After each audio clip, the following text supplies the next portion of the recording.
음성만 들릴 것입니다. 그래도 하나님 앞에 기도하는 마음으로 함께 예배하길 바랍니다. 오늘부터 장장 이틀에 걸쳐서 학계를 공부합니다. 성경이 딱 2장밖에 없는 짧은 성경입니다. 이 학계서가 쓰여진 시기는 우리가 에스라를 보면서 보았죠. 에스라 5장이 시작되어질 때 학계가 예언했다라는 이야기가 나옵니다. 학계가 예언을 한 그 이유가 무엇이었죠? 이스라엘 성전이 건축을 중단하고 약 14년에서 길게는 한 20년 정도 동안 건축이 되지 않고 있었던 겁니다. 왜 건축이 되지 않았죠? 그 이유는 주변의 사람들이 건축을 방해했기 때문이었습니다. 특별히 이때는 그 14에서 한 20년 이때 처음에 방해받았을 때는 주변의 사마리아인들을 비롯한 그 루벤 사람들 이런 사람들이 대거 와가지고 우리도 짓겠다, 우리도 동참하게 해달라, 못하게 하니까 어떻게 했어요? 방해했죠. 방해하니까 그 방해한 것이 핑계가 되어져서 성전 건축을 중단하게 됩니다. 그리고 중단하고 나서 시간이 흐르고 나니까 이제 하나님께서 어떻게 하셨어요? 학계라는 선지자를 통하여 하나님의 뜻을 전해 줍니다. 성전 건축을 하는 이때 나타난 그 예언자가 이제 오늘 보게 되는 이 학계서고 또 이제 내일 모레부터 보게 될 이 스가랴서고요. 또 이어져서는 말라기까지 그때 다 주어집니다. 근데 요 학계와 스가랴와 말라기 이서 또 에스라부터 시작되어지는 요거는 바벨론 포로 이후에 그 기록되어져 있는 것인데 여기에 가장 중점이 어디에 있냐면 바벨론 포로 이후에 이스라엘 사람들이 돌아오고 나서 하나님이 가장 중점으로 보고 있는 것은 성전의 건축이라는 거예요. 성전을 짓는 것, 성전을 성전되게 하는 것을 가장 중요하게 여기고 말씀이 전개되어집니다. 그래서 이 학계는 성전이 지어지지 않으니까 성전을 왜 짓지 않느냐? 너희들이 성전을 짓지 않음으로 인하여 어떠한 재앙이 임하는지를 설명하고 있는 겁니다. 어떤 재앙이 임합니까? 성전을 짓지 않으니까 오늘 말씀에 보면 6절에 보면 너희가 많이 뿌릴지라도 수확이 적으며 먹을지라도 배부르지 못하며 마실지라도 흡족하지 못하며 입어도 따뜻하지 못하며 일꾼의 삭슬 받아도 그것을 구멍 뚫어진 전대에 넣음이 되니라. 아무리 수고해도 남지 않는다는 거예요. 이게 남는 장사가 아니라 손해만 보는 역사가 일어난다는 얘기죠. 그렇게 그들이 실패하는 이유가 어디에 있냐면 하나님의 성전을 짓지 않았기 때문이었다라고 학계는 진단하고 있는 겁니다. 왜 그렇습니까? 왜 하나님의 성전을 짓지 않았기 때문에 이스라엘 백성들의 삶이 점점 더 피폐해집니까? 그 이유는요, 이스라엘 사람들을 예루살렘으로 복귀시킨 그 이유 때문에 그런 거죠. 왜 이스라엘 사람들을 복귀시켰다고 그랬어요? 왜? 잊어버리셨어요? 한 번만 기억하고 계시네. 성전을 짓게 하기 위하여. 왜 그러면 성전을 짓게 하기 위하여 이스라엘 사람들을 그 유대 백성들을 다시 돌려보내셨습니까? 성전을 짓는 이유가 뭐예요? 하나님이 그들과 함께하기 위함이라는 거예요. 하나님이 그들과 함께하기 위하여 당신의 처소를 짓고자 했던 거죠. 곧 하나님의 성전을 짓는다라는 것은 그냥 단순한 건물을 짓는 게 아니라 내가 너희와 함께할 것이다라는 그 예언인 것이에요. 내가 너희와 함께하기 위하여 내 성전을 지으라는 명령인 겁니다. 건물을 지으라는 것이 목적이 아니라 하나님이 그들과 함께 하시겠다라는 게 목적인 겁니다. 그런데 이스라엘 그 유대 백성들은 어떻게 합니까? 그 하나님의 그 본 뜻을 깨닫지 못하고, 아니 뭐 집 지으면 뭐 좋고 아니면 그만이지, 이렇게 마음을 먹었다라는 거지요. 그러니까 하나님이 그들과 함께 하겠다라는 그 하나님의 뜻을 그들은 눈치채지도 못했고, 또 거꾸로 얘기하면요, 하나님이 우리와 함께 하신다라는 소망이 없어져 버린 겁니다. 그 소망이 없으니까 집을 지을 이유가 없는 거죠. 성전을 지을 이유가 없었던 것이죠. 이제 그런 사람들에게 지금 경고하고 있는 겁니다.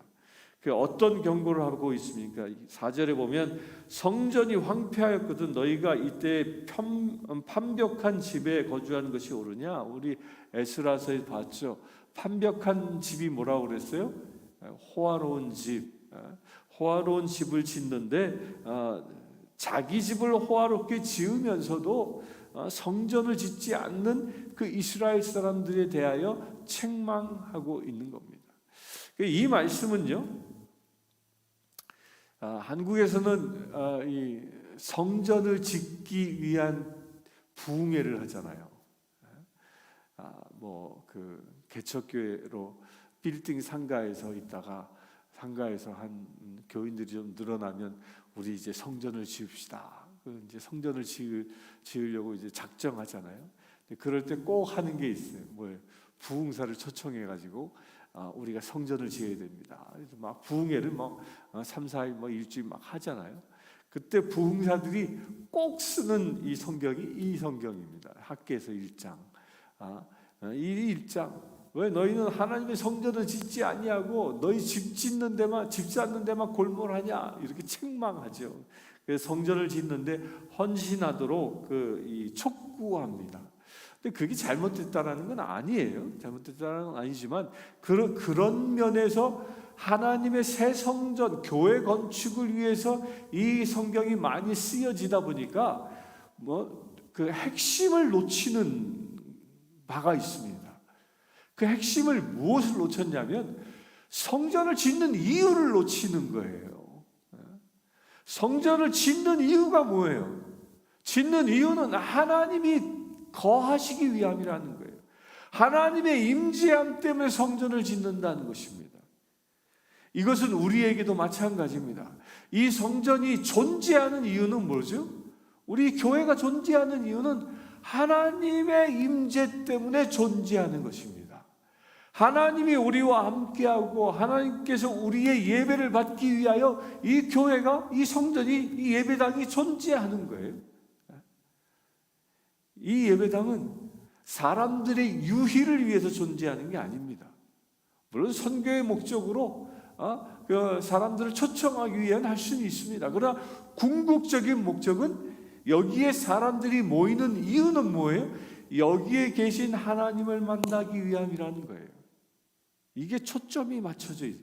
이게 흔들려져 버리면요, 교회가 어느 순간 사회복지기관처럼 전락해 버리는 거예요. 전락해 버려요. 이게 흔들려서는 안 되는 겁니다. 이 예배당은 하나님의 임재를 위해서 준비된 곳이라는 거예요. 또한 우리 개인도 마찬가지죠. 우리 한 사람 한 사람도 어떤 존재라고 말합니까? 우리도 하나님의 성전이라 그랬잖아요.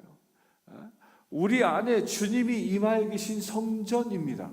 곧 나를 얼마나 잘 가꾸냐가 중요한 게 아니라 내 안에 하나님이 계시느냐 그렇지 않느냐가 중요하다는 거예요.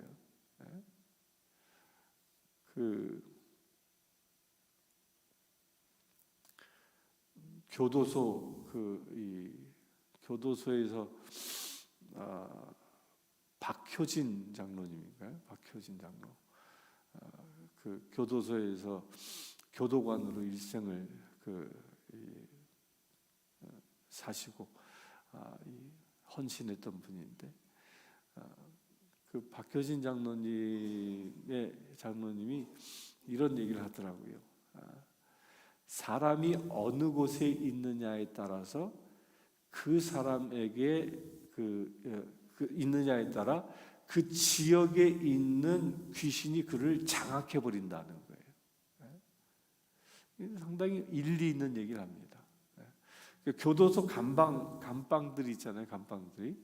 그 감방들도 그 감방장이 어떤 사람이냐에 따라 그 감방을 장악하고 있는 귀신이 다르다는 거예요. 그 감방장이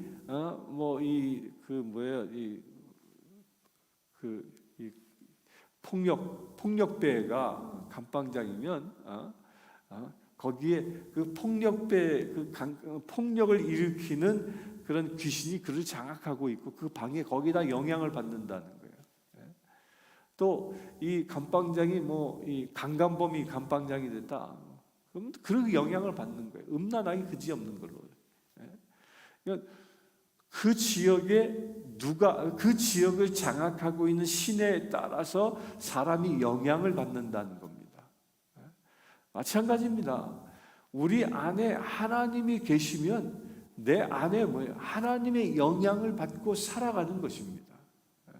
이 교회 안에 하나님이 계시기에 여기에 오면 하나님을 만나게 되는 것이고요. 내 안에 하나님이 계시면 나를 만나는 사람들이 나를 통하여 하나님을 만나게 되는 거죠. 곧 나를 통하여 하나님의 은혜가 흘러가게 되어져 있는 겁니다. 내가 늘 그래서 하나님과 함께하는 삶을 살아가는 자로 준비되어져 있어야 한다라는 거예요. 그래서 5절의 말씀에 이렇게 얘기합니다. 너희는 너희의 행위를 살필지니라 라고 얘기합니다. 행위를 살펴라. 너희들의 마음과 행동이 어디에 가 있느냐? 하나님의 전에 가 있지 않고 너희의 일상생활에 가 있지 않느냐? 너희 집을 판벽한 집을 짓는데 너희가 어떻게 먹고 살지에 대하여만 다 거기에 생각이 빨려 있고 거기에 그 생각대로만 살아가고 있지 않느냐? 그런 자에겐 하나님이 축복하지 않는다는 거예요. 어떤 자에게 하나님이 축복하십니까? 하나님의 성전을 성전되게 한 사람을 하나님이 축복하신다라는 그 말씀을 하고 있는 것입니다. 그래서 8절에 보면 너희는 산에 올라가 나무를 가져다가 성전을 건축하라 라고 얘기합니다. 산에 올라가 나무를 가져다가 건축하라. 그러니까 이스라엘 사람들이 이제 한 10여 년이 흐르고 나서 보니까 어떤 일이 생겨났냐면 재정이 고갈된 겁니다.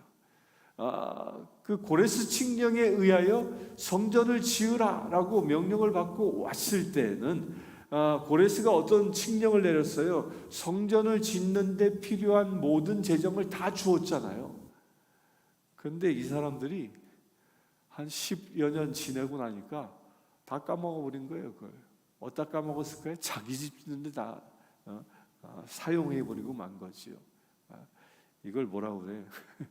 이걸 뭐라고 해요? 하나님이 주신 것을 공금 유용한 겁니다. 공금 유용한 것. 그러고 나서 지을 재정이 없다고 하니까 하나님이 뭐라고 해요? 그럼에도 불구하고 그들을 책망치 아니하고 야 굳이 비싼 그 백향목 가져다가 지을 생각하지 마. 그 니들 산에 올라가서 그냥 잡목이라도 괜찮으니까 그런 것이라도 갖다가 먼저 집을 지으라고 명령한다는 것이죠. 하나님은 화려한 것을 원하는 게 아니라 그들의 믿음을 담아 건축하는 것을 원하고 있음을 얘기합니다. 그렇게 그들이 그럼에도 불구하고 성전을 건축하지 아니하니까 10절이 어떻게 얘기하면 너희로 말미암아 하늘은 이슬을 그쳤고 땅은 산물을 그쳤으며 하나님의 성전을 제대로 짓지 않고 예배자로 서지 아니하니까 하나님의 축복이 끝났다라는 거예요. 이슬이 그쳤다라는 이 말은 뭘 얘기하냐면요, 이스라엘 사람들의 대다수는 이 목축업을 했습니다. 근데 그 지역은 건기가 되면 비가 내리지 않았어요. 그 비가 내리지 않는데 어떻게 양떼들이 수분을 섭취하냐면 새벽 이슬을 가지고 수분을 섭취합니다. 새벽에 이슬이 내리면 양들이 그 새벽에 해 뜨기 전에 다 깨어나가지고요, 이 돌덩어리에 붙어있는 이슬들을 빨아먹습니다. 그래서 이스라엘에 가면 새벽에 동트기 전 그 건기 때 가면 양들이 하면서 그냥 막 다녀요. 그 이슬이. 그런데 건기의 이슬이 그쳤다라는 것은 뭘 얘기하는 거냐면 목축이 안 된다는 얘기예요. 양과 염소와 소들이 다 목말라 죽어간다는 이야기입니다. 하나님께서 이슬도 그치게 하시는 것이고, 그 땅은 산물을 그쳤다. 농사를 지어도 보리가 나지 않고 포도가 열매 맺지 않게 되어진다는 겁니다. 이게 우리가 하나님의 성전을 짓고 하나님의 임재를 구해야 하는 가장 중요한 이유가 여기에 있는 겁니다. 곧 하나님을 우선시할 때면 내가 무엇을 먹을지 무엇을 마실지에 대한 걱정이 없이 살아가게 되는 것이죠. 그러나 하나님의 임재와 관계없이 내가 무엇을 먹을까 무엇을 마실까에 열중하며 살아가면 그렇게 벌어들인 재물들은 마치 밑빠진 독에 물 붓기처럼 다 사라지고 만다는 겁니다. 주시는 분도 하나님이시요 거두시는 분도 하나님이시기 때문입니다. 이렇게 백성들이 이 피폐한 삶을 벗어나는 비밀 무엇이라고요? 하나님의 성전을 짓고 하나님이 임재함을 구할 때 가능해진다는 거죠. 우리도 똑같습니다. 오늘 하루를 살아가면서 우리가 가장 먼저 구해야 할 게 무엇입니까? 오늘 하루 사업에서 성공하기를, 돈 많이 벌기를, 건강하기를 구할 게 아니라 내 안에 하나님이 임재하기를 먼저 구해야 한다는 것입니다. 내 안에 하나님이 임재함을 먼저 구할 때 내 삶의 모든 필요는 하나님이 채워주시는 것이죠. 그래서 우리가 먼저 하나님을 경외하는 삶을 살 수 있게 되길 바랍니다. 내 안에 하나님의 임재함을 구하고 그 하나님을 경외하는 삶을 살아갈 때 하늘의 큰 축복을 누리는 저와 우리들 되어질 줄 믿습니다. 우리 그것을 위해서 이 시간 함께 기도하길 원합니다. 우리가 이 시간 기도할 때에 우리 안에 하나님의 성전이 세워지고 하나님의 임재함이 늘 임할 수 있도록 이 시간 함께 기도하겠습니다. 주 아버지 하나님, 유대 백성들을 향하여 하나님의 성전을 재건하라 말씀하셨습니다. 그러나 아버지 하나님, 유대 백성들이 사단의 시험 가운데에 빠져 하나님의 성전을 짓지 못하고 10여 년 동안 그들은 자기 집만 지으며 자기의 삶만을 구했음을 우리가 보았습니다. 그것이 얼마나 어리석은 일인지를 우리가 깨닫게 하셨습니다. 아버지 하나님, 학계를 통하여 먼저 하나님의 성전을 재건하라 말씀하신 것처럼 오늘 우리의 삶을 통하여서도 내 안에 하나님의 성전을 먼저 재건하기를 원합니다. 하나님이 임재하시기에 합당한 내가 되어지기를 원합니다. 거룩하신 하나님이 임하시기에 합당한 내가 되어지기를 원합니다. 나로 하여금 죄된 것들, 나로 하여금 악한 것들, 나로 하여금 악한 마귀의 그 유혹들을 다 예수 그리스도의 보혈로 씻어버리기를 원합니다.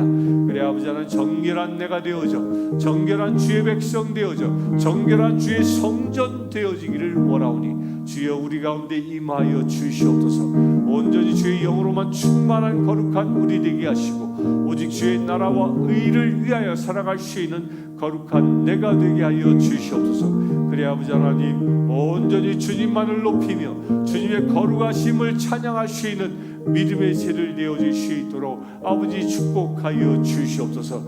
그래 아버지 하나님, 무엇을 먹을까 무엇을 마실까 염려하며 살아가는 자가 아니라 늘 내가 어떻게 하면 하나님의 임재함 가운데에 어떻게 하면 하나님께 영광을 드릴까를, 영광과 존귀를 나타낼까를 고민하며 살아갈 수 있는 우리 되어지기를 원합니다. 주여 우리를 붙잡아 주시옵소서. 그를 위하여 늘 나의 행위를 살피고 주님 마음에 합당한 언행을 하며 살아가는 우리 되어지기를 원하오니 주여 우리를 붙잡아 주시옵소서. 그래 주님의 마음에 합한 거룩한 삶을 살아가는 우리 되어질 수 있도록 아버지 축복하여 주시옵소서. 우리 주 예수 그리스도의 이름으로